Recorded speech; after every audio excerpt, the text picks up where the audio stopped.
Welcome to Burlap Teachers. Enjoy the video. You start by protecting progress. Make sure Bgmi is bound to Facebook or your Crafton account so you don't lose progress when changing Apple ID. Next, perform an iCloud or local backup and capture any login screens.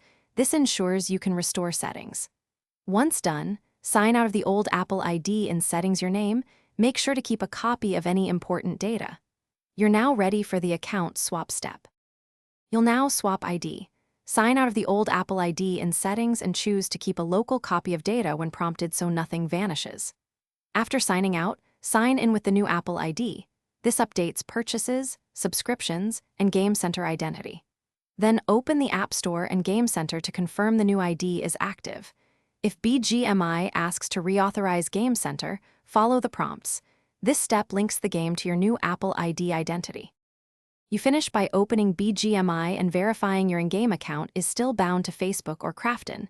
This preserves progress across Apple ID. If the app behaves oddly, reinstall Bgmi only after confirming your in-game bind. Restore from backup if necessary. One key troubleshooting tip. If progress is missing, force close, restart the device, and re-log into the same Facebook/Crafton account. This